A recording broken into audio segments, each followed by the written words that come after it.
Now, as I spoke earlier, each candidate will be given 3 minutes to answer the question. Does everybody have a copy of the questions that so we know, so we don't have to keep repeating them? Okay. Paula has just bent over to be fair to all the candidates, including the 2 that were unable to be here today. So there's no particular rhyme or reason for the order that it goes in, but I have been given my marching orders to do this, and so our first candidate that we're going to talk about is Diane Watts, running for the Conservative Party in South Surrey White Rock.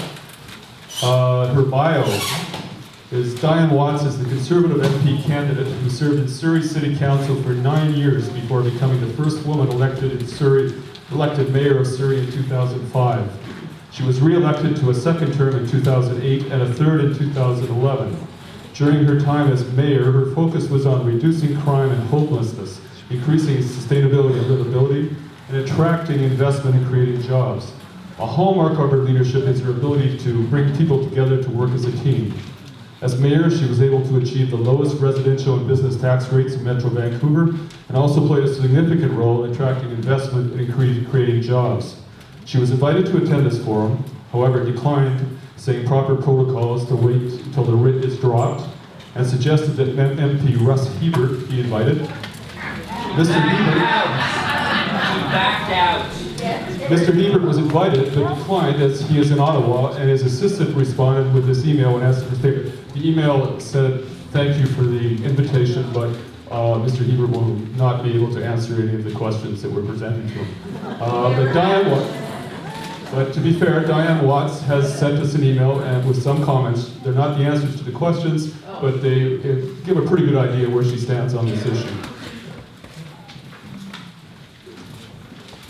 Her comments are following. Having said that, I would certainly like to make some comments. I've always been on the record supporting the position of the need for an independent health impact assessment and formal public hearings on the proposal. In fact, as you may recall, in my role as former mayor, we put forward a motion speaking to those 2 issues, which was passed unanimously. My position has not changed. In fact, I have spoken publicly at length about rail safety, the shipment of dangerous goods through communities, and specifically around the issues in Ocean Park and Crescent Beach. I continue to feel that these are safety issues as it relates to the slope stabilization and erosion, as well as the trains blocking the entrance and exit to Crescent Beach. I have worked many years with city staff and engineering looking at options for a realignment of the tracks. That work is underway, and I will continue to pursue those avenues. Speaking to the larger picture, and again I have spoken publicly on the need to transition out of the use of fossil fuels to alternative sources and to eventually cease to use fossil fuels entirely. I hope this gives you a level of comfort that my position on the issues has not changed and will remain constant. So we thank Ms. Watts for her comments, and we appreciate the time she took to do that.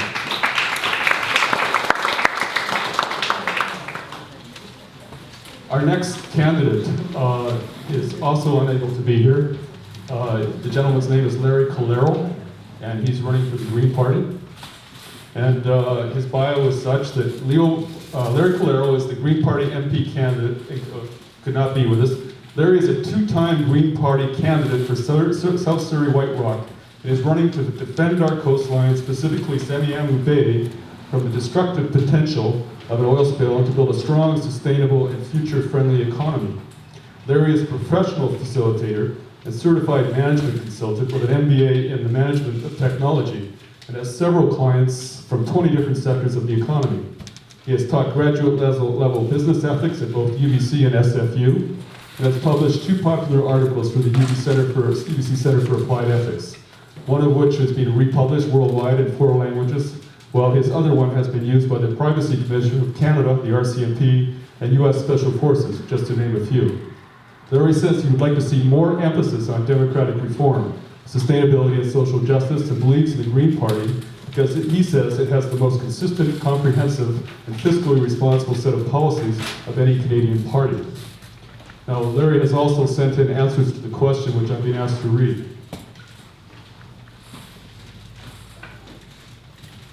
Larry's answer for question 1. In preparation for my 2011 campaign, I had the good fortune of being introduced to longtime train activist Phil LeGood, and I've been speaking out on trade issues since then. I've also been an active opponent of US thermal coal being shipped through Canada by writing letters, posting a sign on my lawn, and providing support for the communities in coal. I was also one of the individuals who signed on to launch the Equal Justice federal court case against Port of Vancouver. This insane venture must be stopped. His answer to question number 2.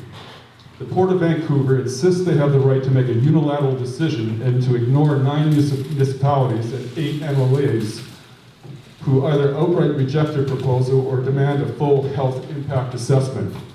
The Port's board of directors may operate in a bubble, but the Port itself does not. Shipping dirty thermal coal will affect the citizens across Lower Mainland as well as a wide range of ecosystems along the coast, including Semiahmoo Bay.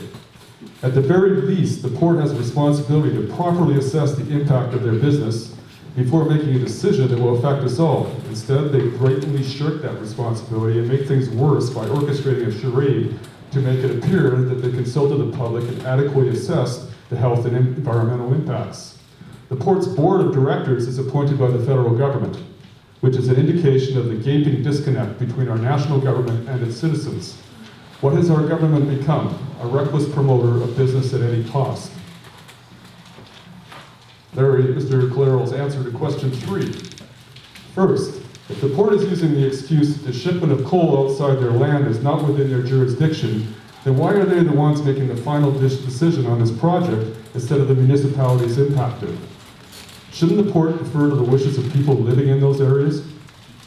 Furthermore, experience shows that the Port, Transport Canada, and BNSF Railway cannot be relied upon to safeguard Canadians, let alone the planet. On many occasions, they've been willing to withhold information and even at times purposely misled the public. Whatever they say cannot be trusted at face value. Fortunately, a growing number of people in this community are questioning their so-called facts and misleading reports. I congratulate Paula Williams and many other hard-working activists for their self-sacrifice and determination in bringing the truth to light. Mr. Coleral's answer to question number 4. For the sake of maybe 40 new jobs, the proposed project poses a serious threat to thousands of local jobs in fisheries and tourism, to our quality of life in the short term and in the long term, to our health and health of Mother Earth and all its inhabitants. The major cost of any damage will be borne by you and me, not the people taking the profits. Cumulative impacts will put additional strain on our healthcare system. We will also be responsible for the lion's share of any pollution cleanup. Furthermore, in cases of medical emergency, this venture will risk the lives of all people living west of the tracks in Crescent Beach. What gives our federal government the right to endanger our livelihoods, our health, and perhaps even our lives for no tangible benefit? The last question, number 5, from Mr. Coleral. In the last election, the Green Party was the only party in Canada proposing a national transportation strategy. Canada is the only country in the OECD and the G7 that does not have one. The Green Party will influence Parliament to create a clean freight initiative that includes science-based assessment of risks and hazards, new regulations such as mandatory positive train control systems, and financial incentives to spend less money on highways and more on rebuilding the national dream of a railway that serves all Canadians. He concludes, while we're in favor of rail transport in general, the Green Party remains firmly opposed to shipping US thermal coal, which is concerned less about the method of transportation and more about national sovereignty. Canadians have an inherent right to protect themselves and their families from lethal threats created by American business ventures. The BNSF does not have the right to risk our lives for the sake of profit. If American communities can reject the coal shipments, why can't we? Instead of conspiring to push this project through, our federal government should be defending all Canadians' right to protect ourselves from a serious danger imposed by foreign interests. I'd like to thank Mr. Coleral for his taking the time to answer these questions as thoroughly as he did.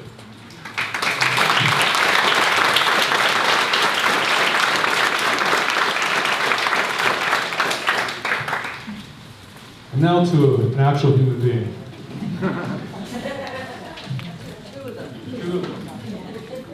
And we first of all salute the fact that these two people have put their names forward in an election. That's a huge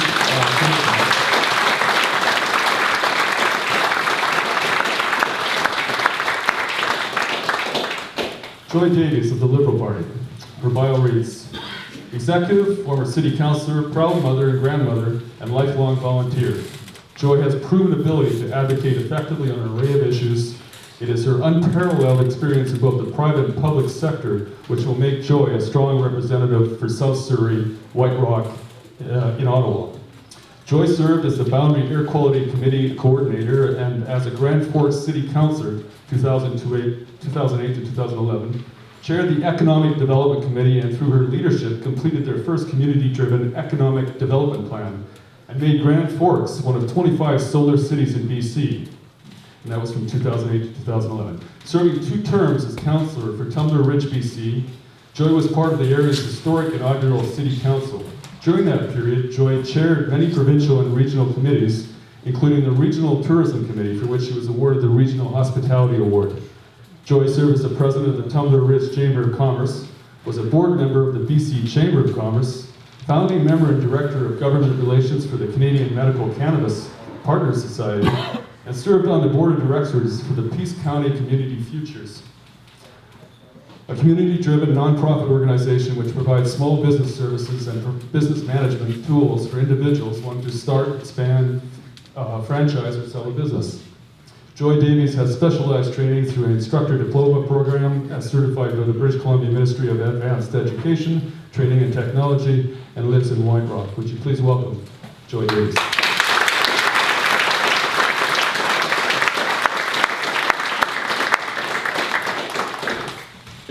Is this on? It is, thank you. If I could have a moment before I get into it, I'd like to relate back to our guests here. I've also come from coal mining. My father died, I helped him in White Rock as he was taking his last breaths of pulmonary fibrosis in both lungs, but not from coal dust, from grain dust, because they never had proper safety gear back in the 50s. Same result, but the whole thing comes back to environment, government aligning with corporations, and we become the collateral damage. And it even gets worse. Both my daughters, 6 months ago, and they're my only children and my only family close, were diagnosed with breast cancer 6 weeks from each other. I have a huge investment in government taking charge of the environment, and I thank you for sharing your story because it needs to be heard more.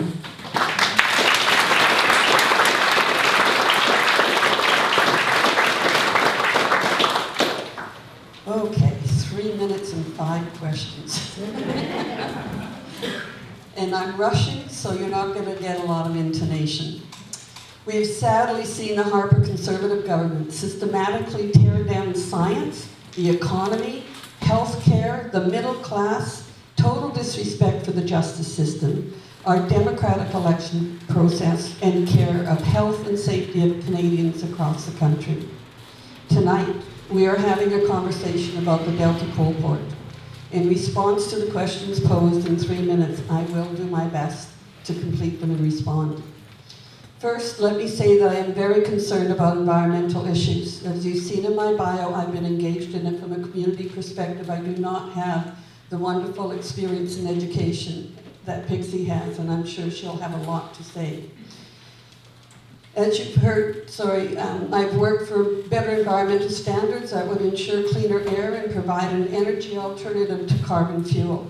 But coal is still a fuel source in our global world, although many countries, including China that we used to beat down for their terrible position on the environment, are currently researching other alternatives. It is a long journey to change this paradigm. We don't have a blanket prohibition on the shipping of natural resources to or from the US. We Liberals want municipalities and provinces to have more input into all issues that touch their communities, but that simply will not have resolution as long as the Harper government remains in power. We have concerns regarding the appointments to the park board, as Harper gets the final say who gets appointed. From my readings, I see that there are 9 Conservatives on an 11-person board, and only 1 represents the municipality and 1 all of the prairie provinces. That environmental assessments are no longer being done because the Harper government gutted the EAA in 2012, Privatization of ports has increased, and there are certain concerns regarding health impacts on all our citizens as the EAA process is no longer a requirement. A Liberal government would make decisions on the basis of science literacy and thorough scientific assessment. The Liberal Party of Canada, under the leadership of Justin Trudeau, will unveil its environmental platform in the very near future. Just listen. Justin's announcement on Monday touched on what we could look forward to shortly regarding environmental issues. We Liberals have been fighting the decision to allow the shipping of dangerous goods by rail for over 2 years now.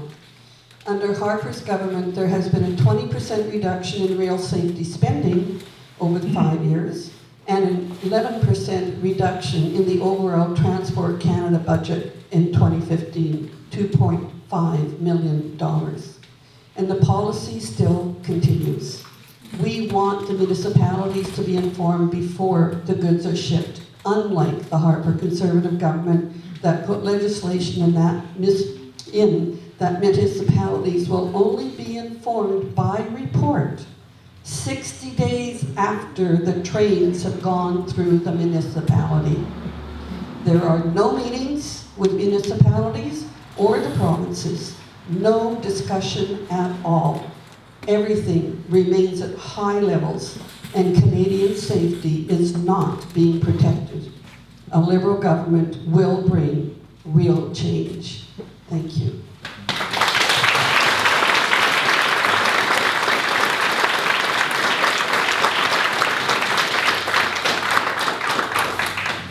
Thank you, Joy, and thank you for keeping that to 2 minutes and 50 seconds. We love that. Thank you. Our next candidate, our final candidate this evening is the NDP candidate for Surrey White Rock, Pixie Hobby.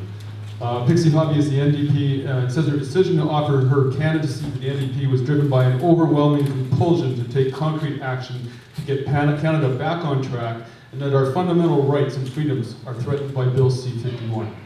As a child, her love and concern for the natural environment led her to become an environmental and social justice activist while attending university. After graduating law school, she joined the federal Department of Justice. She worked there for 32 years, eventually representing Environment Canada and developing the Canadian Environmental Assessment Act.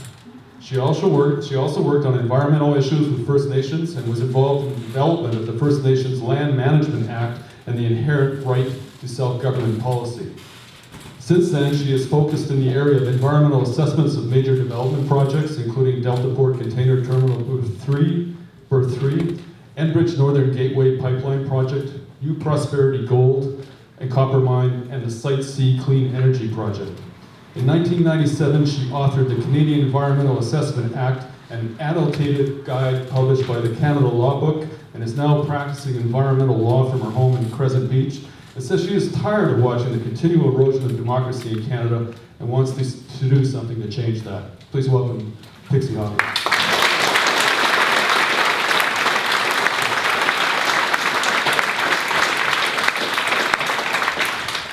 Well, thank you very much, and I want to say a special thank you to Paula and Communities and Cole, as well as to Nick and Rusty for their fabulous presentation, to my fellow candidates, and every one of you for coming out to discuss the coal train issue and possible solutions to it. Like my colleague Joy here, I have a sad story in my family about the effects of coal. I saw my dad die over a period of, I guess, 13 or 14 years of emphysema. He lived in England during and after the Second World War, in which he was a fighter pilot. And the coal burning that happened after the war in London, where he was living, eventually killed him. So I too have a really strong urge to do something about this. I'm now going to get right to the questions, because I'm afraid that I won't be as concise as my esteemed colleague here. So I will start off by addressing the NDP's position on the Fraser Surrey Docks proposal. The federal NDP opposes this project because the environmental assessment carried out by Port Metro Vancouver was inadequate. The port's environmental assessment did not take into account the effect of the proposed project on greenhouse gas emissions and climate change, and nor did it include an independent, comprehensive health impact assessment. This was only possible because the Harper government gutted the Canadian Environmental Assessment Act and replaced it with a weak process that has no credibility. The NDP is committed to creating a strong and meaningful federal environmental assessment process that's rooted in science and that respects affected communities. On the issue of the transport of U.S. coal through BC communities, we have to ask ourselves, why is the U.S. not shipping Wyoming coal through U.S. ports? Americans are refusing to allow coal terminals at their port cities on environmental, human health, and on economic grounds. These are concerns for BC residents as well. We have the same rights as our neighbors to the south for a clean, healthy environment and a strong economy. We need to keep thermal coal out of BC ports.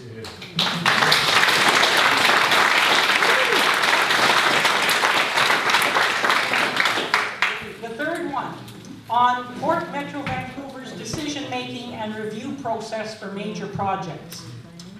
The Port Metro Vancouver failed to take into account the effect of the Surrey Fraser Docks project on greenhouse gas emissions and climate change, and instead the board focused on the short-term economic benefits of the project.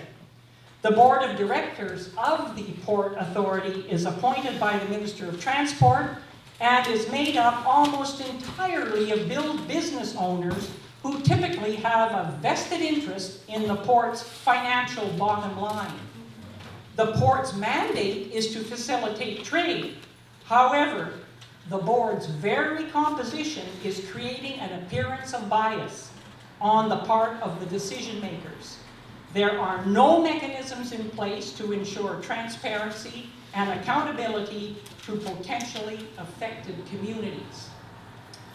On the issue of shipment of coal not included in the environmental assessment process that was done by the Port Authority, I say this, that the Port Authority's environmental assessment process did not include transportation by rail of the coal. And this illustrates the inadequacy of the federal environmental assessment process in place today. The rail cars, as you know, are uncovered, and the coal dust escapes along the route, potentially placing both the environment and human health at risk.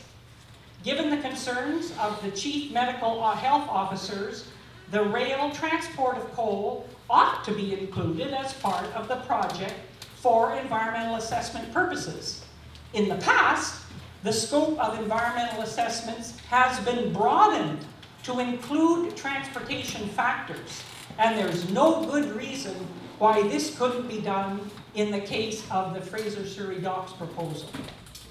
Tom Mulcair and the NDP are committed to creating a strong and meaningful federal environmental assessment process rooted in science that includes an independent, comprehensive health impact assessment and respects affected communities.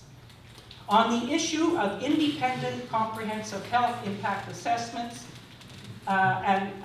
this type of an assessment is absolutely essential to Port Metro Vancouver having the social license to proceed with the Fraser Surrey Docks proposal.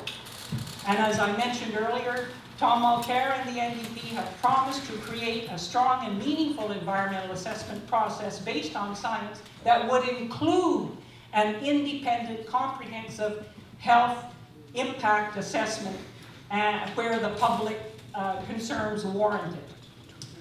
On the practical solutions to the issue of the coal trains passing through our communities, the Surrey Fraser Docks proposal needs to undergo a rigorous environmental assessment based on science, and it needs to undergo an independent, comprehensive health impact assessment as well.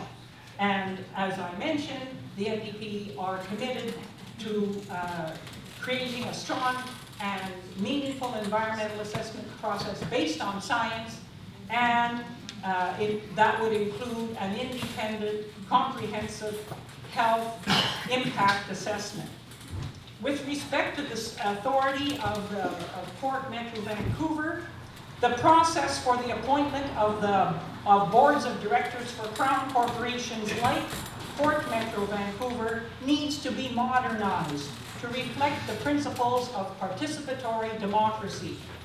Board members must be free from bias. Yes,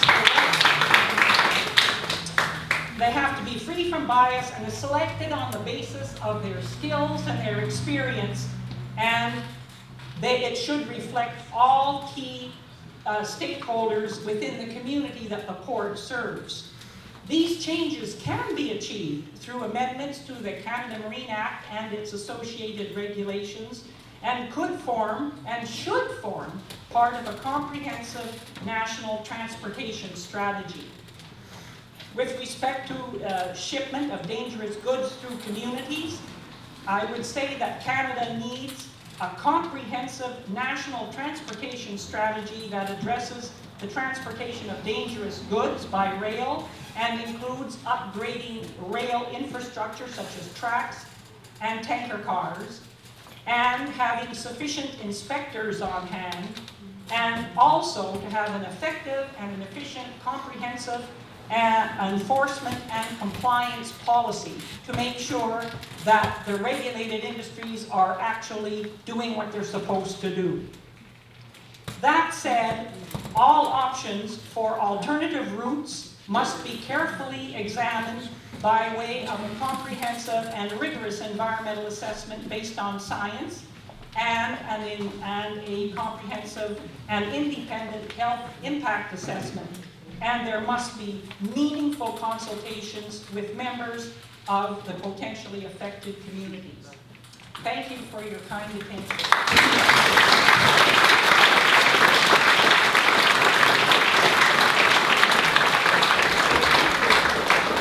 Thank you to all four of our candidates for taking the time to fill out the answers to those questions. Now it's over to you. We have a wireless microphone. You can ask questions or have a comment. Also, we left some blank pieces of paper for those who aren't comfortable speaking publicly, like me. And you can write a question down, and we'll have somebody come and pick it up, and we'll make sure that it gets out there. So, does anybody have a question? Lady in the red.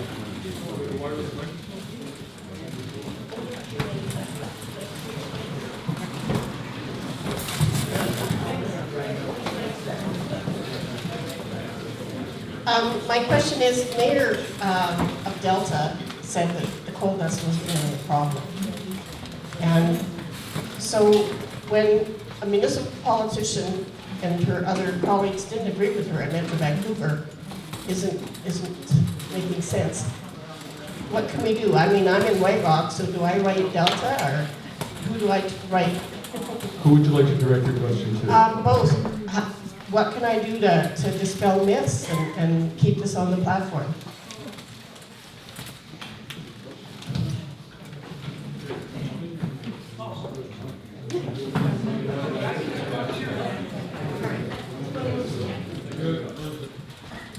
Well, this is a perfect example of why we need to have a comprehensive and independent health impact assessment that would answer questions of this nature. Also, if it were part of the environmental assessment, there would have to be a science-based examination into the potential of coal dust to affect human health and the environment.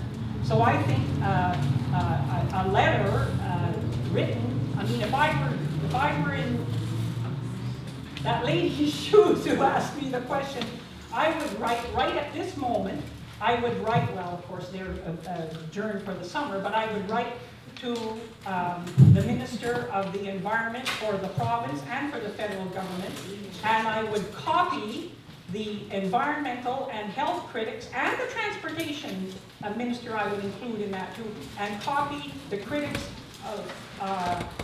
for environment, health, and transportation of all the other parties, like the Liberals, the NDP, and the Greens. So I think that the way to do it is to keep their feet to the fire.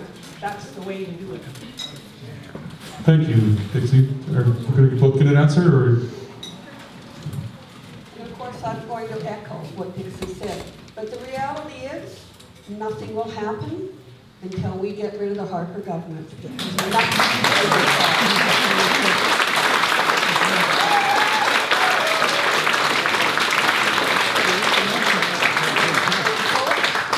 remember, 9 million people stayed home and did not vote in 2011, and Harper got a majority government with 6,000 votes. It comes back to us. We have to encourage everyone we know to vote, so he does not get back in October. This gentleman has a I question. echo that. Thank you very much. David Chesney from White Rock. Before I do pose my question, which is a bit of an extension of what Pat Petrala just asked, Stephanie Smith and Paula Williams, I know it's been said already this evening, but for the past 2 years I've watched the tireless work of these ladies. While we go about our lives and get consumed with everything that we do, these ladies have kept this movement going, and thank you very much to all of you for doing it.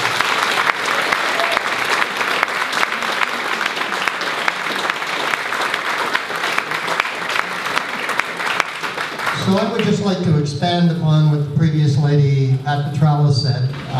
Not only did Mayor Lois Jackson of Delta state that the coal dust that people seem to think is on their tables and their patios and the restaurants and cars, it was reiterated also by the Mayor of White Rock, Mayor Wayne Baldwin, that these are spores. Not sure what kind of spores, and I'm not sure that they know what kind of spores they are, but I would encourage not only to write to federal and provincial representatives, but I would think as an organization, Communities in Coal should immediately demand a retraction from both of these mayors in our area. Thank you.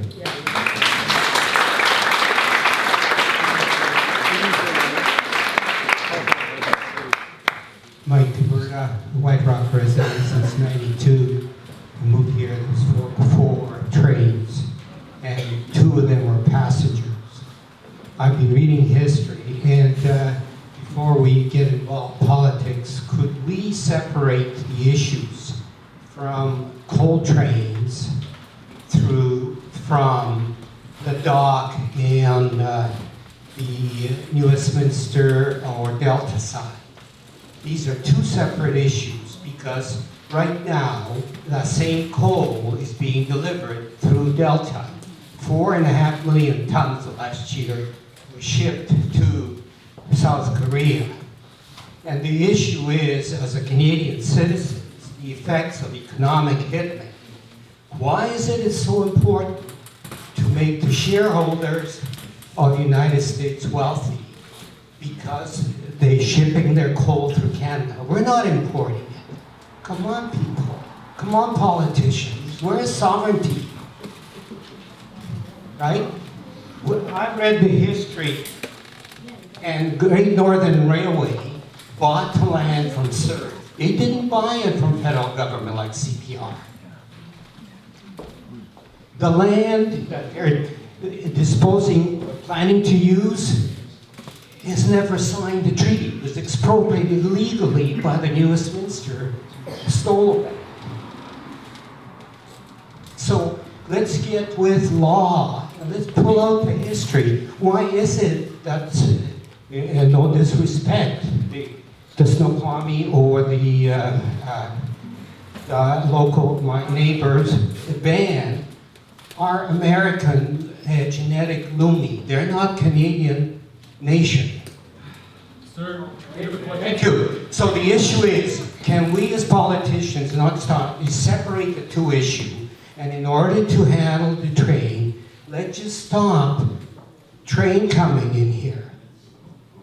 Thank you. Thanks for your question. Yeah.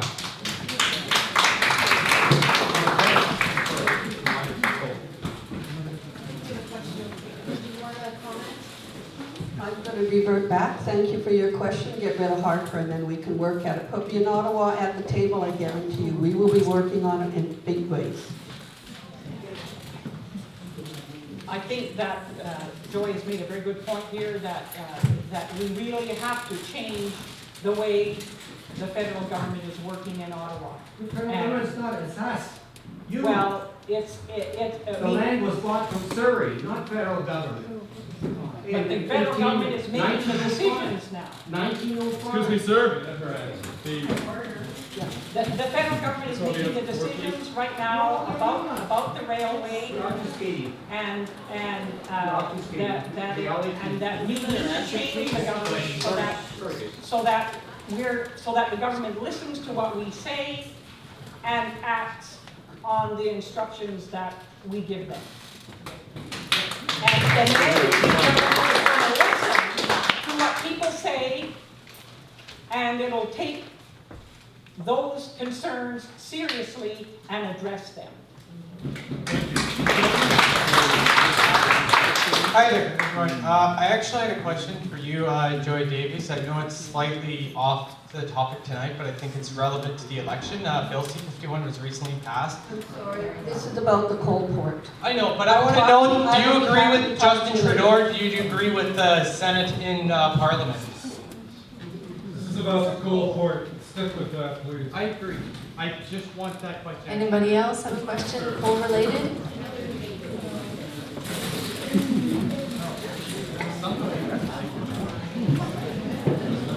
So both of you have raised concerns about the Harper government's position on the coal and what they're doing in Parliament.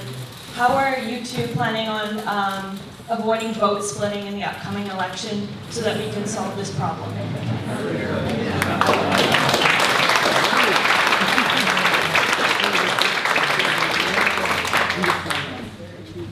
That's up to you. We can't strategize, we can't do a coalition. We can just get our message out, and you will hear our messages, and you will vote for the person that you feel will best represent your community in Ottawa. We hope that as numbers come closer, which would be the last 2 weeks of the election period, once the writ is dropped, that you will pay attention and see how each is doing. I know for my party, I'm here because it suits my values, because I have a leader that is so inspirational, which our country needs. And I know as a member of Parliament, I can vote my conscience and my community without being slapped down. And I will be doing that, because that's what I've done as an elected representative in the times that I've served my community. I have stood up against other politicians because I always believe in doing what is right. I am not there to keep them happy. So you will make the final decision. The writ hasn't even dropped. Having this debate now is very, very early, and I'm so thrilled to see, as I know this community is engaged, it continues to be engaged. So share the word with your friends and neighbors to get out and vote, so we don't end up with a 30% turnout.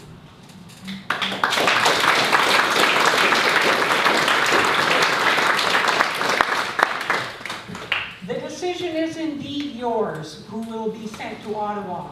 But I can tell you that the NDP are going to listen to what the people are telling them, what their concerns are, what solutions they think are possible, and your opinions and your concerns are going to be taken seriously and worked on. And Tom Mulcair is on record saying that he will work collaboratively with other parties in making sure that our government is responsive to people's needs.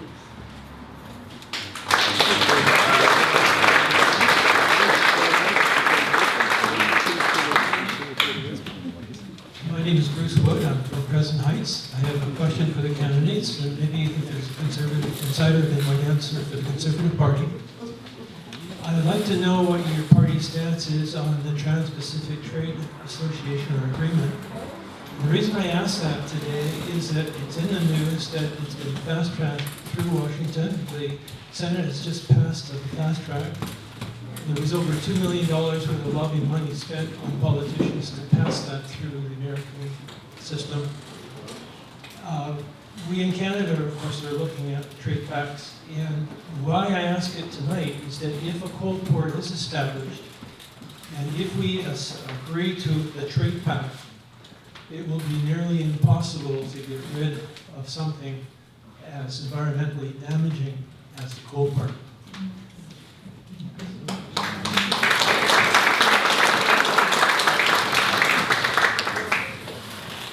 Thank you for that question. It raises the much larger question of a national transportation strategy, and that whole agreement and the repercussions of it would be dealt with in a national transportation strategy. And I can tell you that the public will be involved, will be consulted by an NDP government in developing such a national strategy and to develop an approach to deal with the environmental concerns of Canada's involvement in any such agreement. So I encourage you to think seriously about these issues, and hopefully we will have a chance to talk to you more about them at another time when we have more information available to us about these issues. I don't have anything to add. I think that Pixie stated it well. Thank you.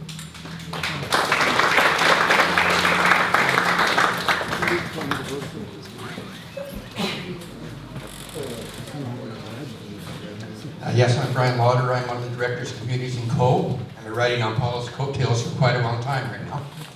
She's hard to keep up with. You both are great. I wish you're both in the same party, as a matter of fact.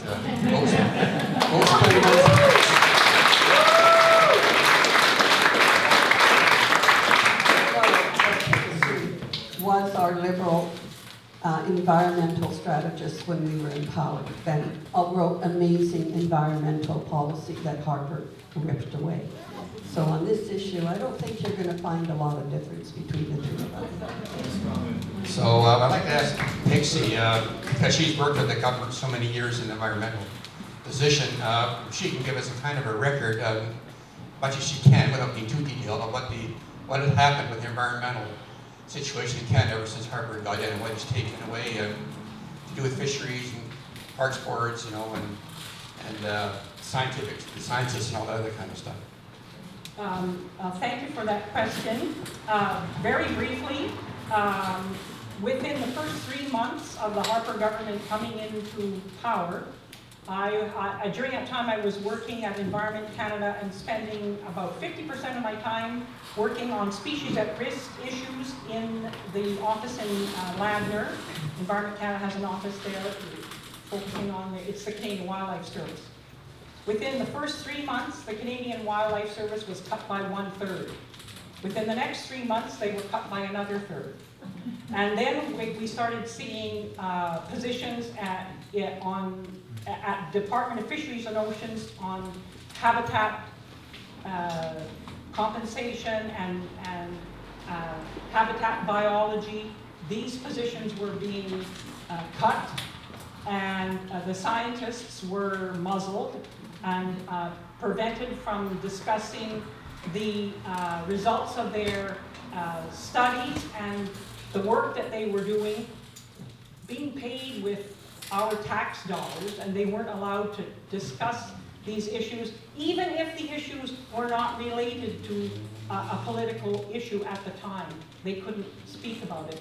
And I encountered that problem firsthand because on major environmental assessment projects like the Site C Dam and the Prosperity Mine, the new Prosperity Mine, I I was working with the federal scientists who were appearing before these environmental assessment review panels, preparing them to give testimony about their area of expertise. And it was amazing how many of them were feeling unable to speak openly about the science if the science could threaten the project. And I was able to help them through that by telling them that they had to leave their own personal view and the government's personal view of the project behind, and to simply stand in front of the review panel like a university professor to discuss hydrogeology or toxicology or whatever subject matter they were experts in. And that proved to be very successful, but it was very difficult for them. I've also seen Canada back off on the positions that the government had taken back in the days of Brian Mulroney's progressive conservative government. They had some good positions on climate change, and Canada was seen as a world leader on climate change issues, and our representatives at international meetings and events to discuss climate change were held in the highest regard. But that has completely changed, and Canada is now seen as a roadblock in the pathway of addressing serious climate change issues. And in fact, our delegates and our representatives are often told to go home because they don't have anything helpful to contribute. And this is unheard of. Like, this never happened before. And it's all because of the policies of the Harper government. So I'm really looking forward to the day when Tom Mulcair and the NDP are forming the next government, and we're going to get Canada back on track, looking good on the emissions.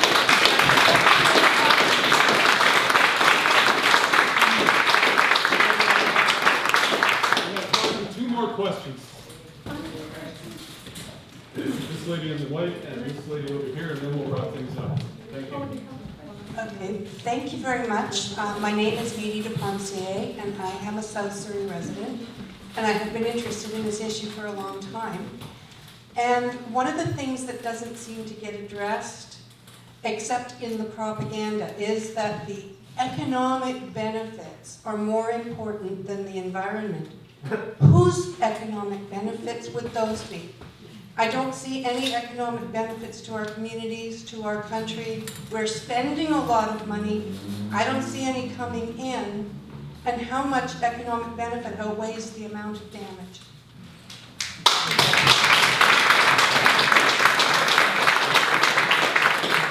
Thank you for the question, and you're so right, it is not being addressed. There is no reason in the world under proper Liberal governance that we will not have good economic policies, a strong economy, and the balance of our environment and our health. Harper has totally taken an amazing pot of gold that he was left by the Liberals when he took power, totally destroyed it. Now he's knocking everything down, trying to make it appear as though he's balancing a budget. He has chosen the corporations over the individual, and that is wrong. There is nothing without us as individuals, and we need to get back to a balance between economy and our climate and taking care of our people. Without a strong economy, you don't have the money to take care of the people. And Harper just doesn't care about the people.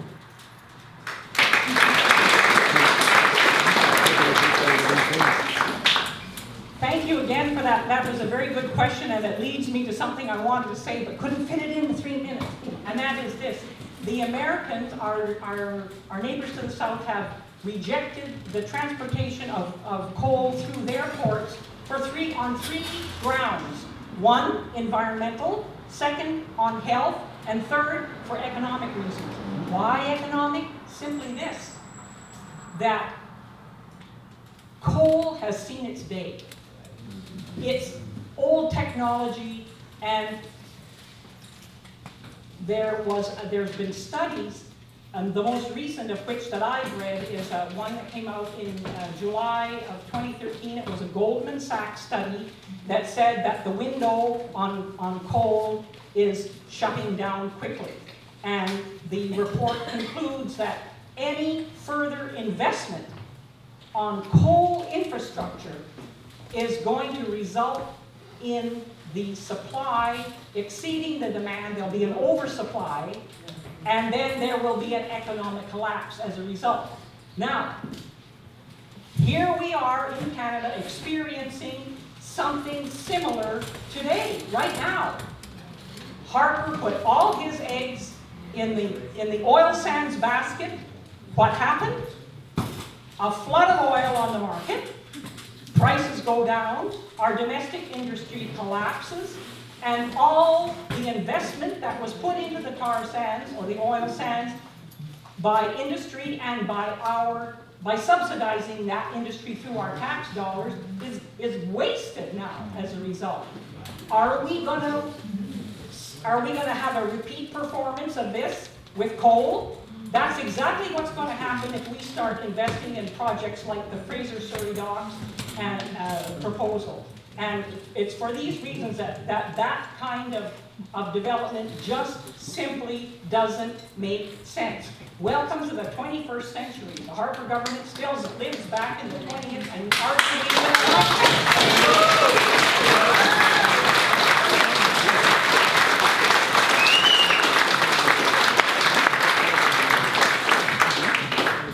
Hi, my name is Judith McLean. I'm a small business person here in White Rock.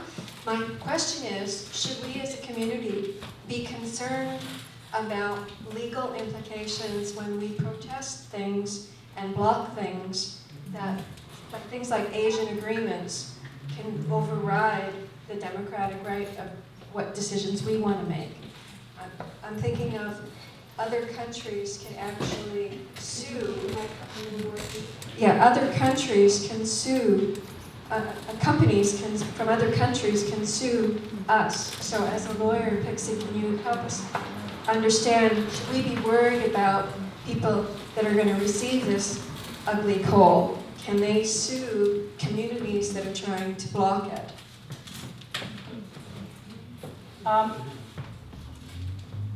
The answer to that is complex, but let me start off by saying that if the countries that we are shipping the coal to, which are Asian countries, are part of a free trade agreement, which we don't have at this point with them. Okay, we don't have it at this point. Sometimes those agreements contain clauses which would inhibit or cast a chill on Canada taking a position to protect the environment, and therefore making trade decisions that the other country doesn't like. I think that this whole approach needs to be re-examined, and certainly an NDP government would not tolerate the imposition of those kinds of conditions that threaten Canadian sovereignty and threaten Canadians' health and our environment. So I can tell you that right now that would be a non-starter for any trade agreements in the future that would come in front of an NDP government under Tom Mulcair.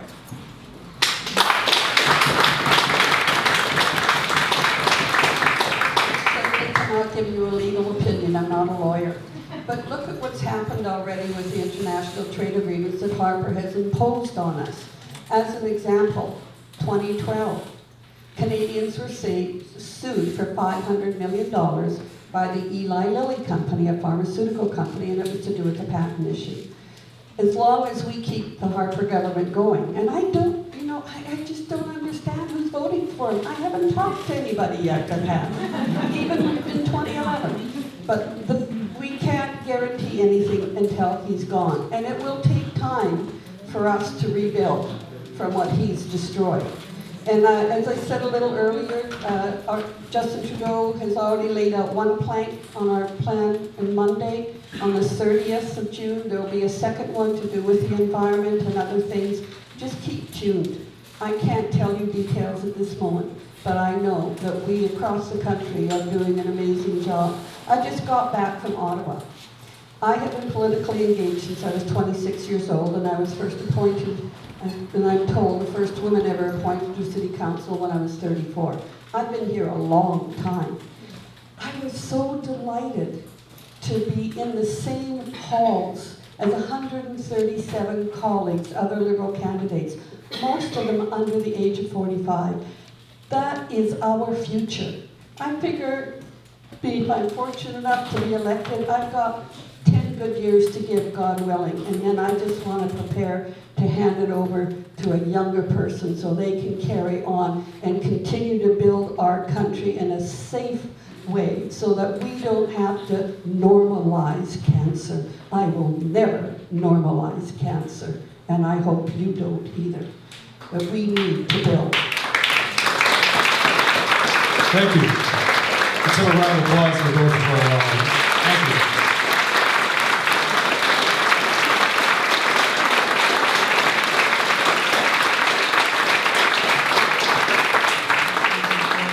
Just have some housekeeping, some quick housekeeping, and then we'll send you on your way. I just have to really say this. I'm supposed to be neutral, but I was doing a lot of research on Nick's background, and I came across the U.S. Secretary of Labor, Thomas Perez, and he quoted that 76,000 U.S. coal miners have died of black lung since 1968.